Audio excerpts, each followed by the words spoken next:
Bismillahirrahmanirrahim. Assalamualaikum warahmatullahi wabarakatuh. Berjumpa kembali di Andri Gunata YouTube channel. Channel YouTube yang membahas mengenai pelajaran-pelajaran yang diajarkan di program keahlian teknik kendaraan ringan otomotif Sekolah Menengah Kejuruan. Pada kesempatan kali ini, kita akan belajar di mata pelajaran pemeliharaan mesin kendaraan ringan atau PMKR yang diajarkan di kelas 11. Adapun materi yang akan kita bahas mengenai karburator.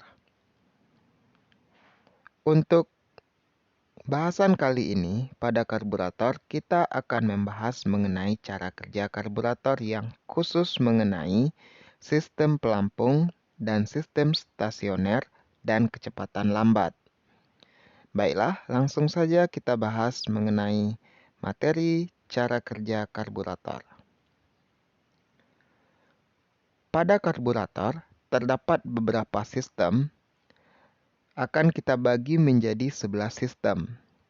Yang pertama adalah sistem pelampung, yang kedua sistem stasioner dan kecepatan lambat, yang ketiga primary high speed system atau sistem utama, yang keempat secondary high speed system, yang kelima sistem tenaga atau power system, yang keenam sistem percepatan atau acceleration system, yang ketujuh sistem choke atau choke system, yang kedelapan fast idle mechanism, yang kesembilan thermostatic valve, yang kesepuluh positive crankcase ventilation atau PCV system, dan yang terakhir adalah deceleration full cut-off system.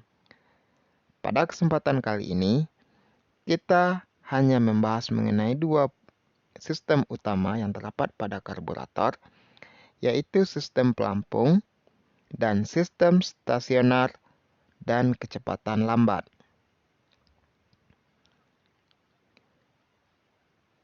Yang pertama kita pelajari terlebih dahulu mengenai sistem pelampung. Akibat mengalirnya udara melewati venturi, maka akan terjadi kevakuman pada venturi. Akibatnya, bahan bakar dari ruang pelampung akan keluar ke venturi melalui nozzle utama. Jika perbedaan tinggi antara bibir nozzle dan permukaan bahan bakar dari ruang pelampung telah berubah, maka jumlah bahan bakar yang dikeluarkan nozzle akan berubah juga. Maka perlu sistem pelampung yang bertujuan supaya ketinggian bahan bakar di ruang pelampung tetap. Kita lihat di gambar. Ini adalah bagian-bagian dari sebuah karburator. Di sini terdapat sebuah ruangan yang disebut dengan ruang pelampung, yang fungsinya adalah supaya bahan bakar yang dikeluarkan sebelum digunakan ditampung sementara terlebih dahulu di ruang pelampung. Kemudian di sini ada pelampung. Kemudian di sini ada needle valve atau yang disebut juga dengan katup jarum. Kemudian di sini adalah saluran yang berasal dari pompa bahan bakar. Kemudian bagian yang menyempit ini adalah venturi. Selanjutnya di sini adalah nozzle utama. Ini adalah throttle valve atau katup gas. Jadi, pelampung ini akan naik dan turun berdasarkan ketinggian bahan bakar yang terdapat di ruang pelampung. Kemudian, nanti needle valve atau katup jarum akan bergerak sesuai dengan pergerakan dari pelampung. Jadi apabila bahan bakar di sini turun, maka pelampung juga ikut turun dan needle valve akan membuka sehingga cairan atau bahan bakar dari pompa bahan bakar akan masuk ke ruang pelampung. Itulah fungsi dari pelampung di sini. Jadi supaya permukaan bahan bakar di ruang pelampung itu tetap, maka disediakanlah di sini pelampung dan katup jarumnya. Baiklah, kita lanjutkan materi selanjutnya. Bila bahan bakar dari pompa bahan bakar mengalir melalui needle valve dan masuk ke dalam ruang pelampung terangkat ke atas, needle valve menutup dan menghentikan bahan bakar yang masuk ke ruang pelampung. Bila bahan bakar dalam ruang pelampung dipakai, permukaan bahan bakar turun, needle valve terbuka dan memungkinkan bahan bakar masuk ke ruang pelampung. Jadi seperti gambar berikut.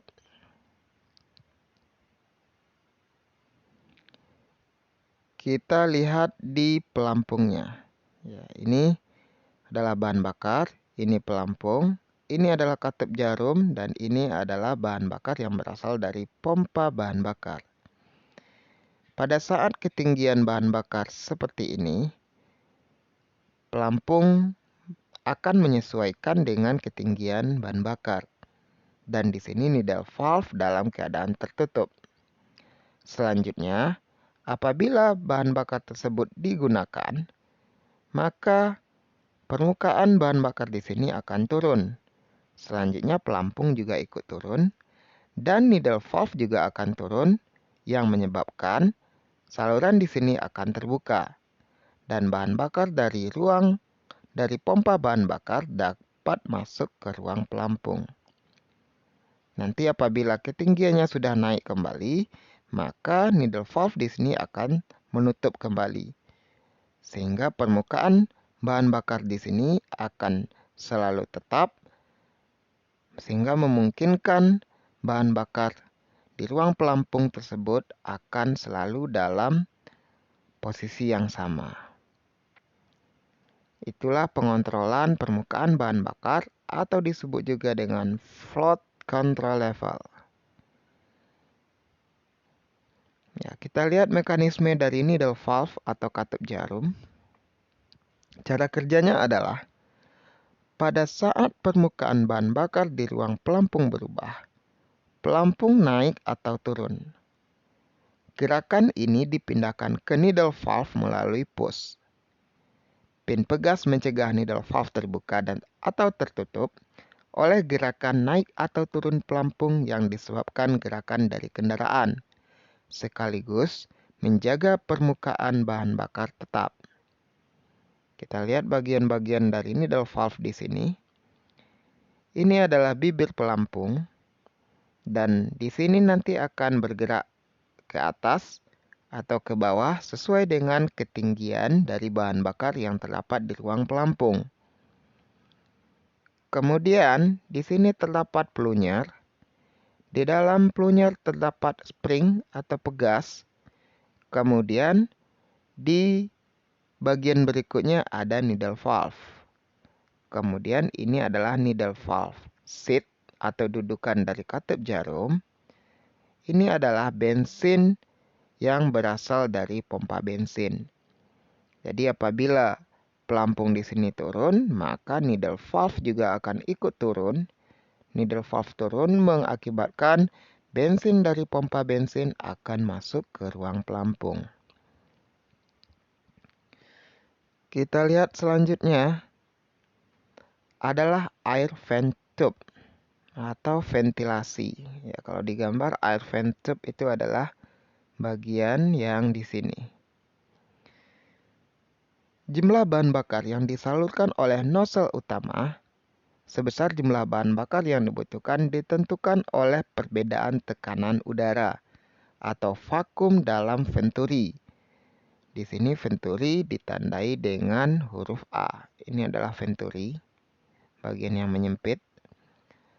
Kemudian dan tekanan udara oleh atmosfer di dalam ruang pelampung. Ruang pelampung ditandai dengan huruf B. Ini adalah ruang pelampung. Dan selanjutnya, oleh karena jumlah bahan bakar yang disalurkan ke venturi tergantung pada besarnya vakum dalam venturi, maka tekanan udara di dalam air horn adalah bagian yang di sini, ditandai dengan huruf C, dan tekanan udara dalam ruang pelampung harus sama. tekanan udara dalam ruang pelampung dipertahankan sama dengan tekanan udara di dalam air horn oleh air vent tube atau ventilasi. Ya, kita lihat bagian-bagiannya. Ini adalah throttle valve atau katup gas. Bagian yang menyempit ini adalah venturi. Ini adalah nozzle utama. Kemudian di sini ada ruang pelampung. Ini ada pelampung. Kemudian ini adalah air vent tube. Kemudian ini adalah saringan udara. Jadi bekerjanya sebuah sistem pelampung ini berdasarkan kevakuman yang terdapat pada venturi. Jadi supaya kevakumannya itu tetap pada venturi, maka di ruang pelampung ini dipasangkan air horn, ya, air vent tube, ya, yang terdapat pada air horn atau ventilasi. Jadi air vent tube ini adalah ventilasi udara, dibuatkan di sini berupa sebuah saluran supaya tekanan udara di ruang pelampung ini sama dengan tekanan udara pada air horn. Kemudian ini adalah saringan udara. Jadi itulah fungsi dari air vent tube atau ventilasi udara. Ini ada beberapa catatan yang harus kita perhatikan. Jika air vent tube tersumbat di saringan udara, maka akan mengakibatkan kebuntuan. Tekanan di dalam air horn menjadi lebih rendah daripada ruang pelampung. Akibatnya, jumlah bahan bakar yang disalurkan oleh nozzle utama bertambah. Ini akan mengakibatkan campuran menjadi kaya dan kemampuan mesin menurun. Untuk hal ini, air vent tube harus selalu dijaga dari kotoran. Jadi, air vent tube atau bagian yang ini jangan dibiarkan sampai kotor, ya, karena akan mengakibatkan bahan bakar yang terlalu kaya dan kemampuan mesin akan menjadi menurun. Selanjutnya, jika baut air horn ada yang kendor atau gasket air horn rusak, tekanan udara dalam ruang pelampung akan sama dengan tekanan atmosfer. Hal ini akan mengakibatkan bahan bakar yang disalurkan oleh nozzle utama banyak dan campuran menjadi gemuk. Jadi dua hal ini harus menjadi catatan supaya kerja dari karburator dapat bekerja dengan baik. Kita lanjutkan sistem yang kedua adalah sistem stasioner dan kecepatan lambat. Bila mesin berputar lambat dan throttle valve terbuka sedikit, maka jumlah udara yang masuk ke karburator sangat sedikit. Jadi vakum yang terjadi pada venturi kecil dan bahan bakar tidak disalurkan oleh nozzle utama. Oleh sebab ini, primary low speed circuit dipergunakan untuk menyalurkan bahan bakar di bawah throttle valve pada saat mesin berputar. Jadi sistem stasioner dan kecepatan lambat ini, bahan bakar tersebut akan keluar melalui idle port. Ya, idle port bagian yang berada di bawah throttle valve. Ya. Jadi di sini ada dua salurannya, ada slow port ini di atas, kemudian idle port ini ada di bawah. Kemudian ini adalah ruang pelampung, ini ada pelampung, di sini adalah primary main jet, ya, atau jet main jet utama, primary main jet. Kemudian ada slow jet, ada economizer jet, ada katup solenoid di sini. Ada primary air bleeder nomor 1, di sini primary air bleeder nomor 2. Ini adalah udara. Ini adalah gambar untuk sistem stasioner. Jadi sistem stasioner disebut juga dengan sistem idling, di mana mesin berputar dalam kondisi idle. Kita lihat selanjutnya. Bila throttle valve ditutup, maka vakum yang terjadi pada bagian bawah throttle valve besar. Hal ini menyebabkan bahan bakar yang bercampur dengan udara dari air bleeder keluar dari idle port ke intake manifold dan masuk ke dalam silinder. Jadi di sini ada skema aliran bahan bakar. Pada saat throttle valve ditutup, bahan bakar dari ruang pelampung akan masuk ke primary main jet, kemudian disalurkan ke primary air bleeder nomor 1. Ya, kemudian masuk ke slow jet, masuk ke economizer jet, masuk ke katup solenoid, masuk ke idle port. Di sini akan bercampur pada primary air bleeder nomor 2. Selanjutnya akan masuk ke ruang bakar. Untuk lebih jelasnya kita kembali lagi ke gambar skema yang tadi. Kita perbesar. Di sini bahan bakar akan masuk melalui primary main jet. Dari primary main jet akan masuk ke slow jet di sini. Kemudian akan bercampur di air bleeder nomor 1. Bagian ini adalah air bleeder nomor 1. Kemudian masuk ke economizer jet. Kemudian katup solenoid. Kemudian akan masuk ke idle port. Sebelumnya akan bercampur terlebih dahulu di primary air bleeder nomor 2. Jadi tempat keluarnya bahan bakar pada saat kecepatan idle adalah di idle port. Inilah maksud skema aliran bahan bakar dan udara pada saat throttle valve ditutup. Kita lanjutkan. Bila throttle valve dibuka sedikit, ya, jadi bedanya dengan gambar yang tadi adalah kalau tadi throttle valve di sini posisinya tertutup, kalau sekarang throttle valve dibuka sedikit. Dari keadaan idle, maka jumlah udara yang mengalir bertambah. Hal ini menyebabkan vakum di bawah throttle valve menjadi berkurang, sehingga bahan bakar menjadi kurus. Untuk mencegah hal itu, maka pada saat throttle valve dibuka sedikit, slow port mengeluarkan bahan bakar. Jadi ini adalah throttle valve atau katup gas utama, primary throttle valve. Kita buka sedikit, maka kevakuman di sini akan berkurang. Sehingga bahan bakar yang tadinya hanya keluar di idle port, sekarang juga keluar dari slow jet. Bahan bakar akan keluar juga di slow port. Catatan kerja, bila throttle valve dibuka sedikit dari keadaan putaran idle, bahan bakar akan disalurkan dari slow port dan idle port. Jadi tempat keluarnya bahan bakar tidak hanya dari idle port, tetapi juga akan keluar dari slow port. Skema aliran bahan bakarnya adalah dari ruang pelampung ke primary main jet, kemudian ke slow jet. Dari slow jet ke economizer jet akan bercampur dengan udara di primary air bleeder nomor 1.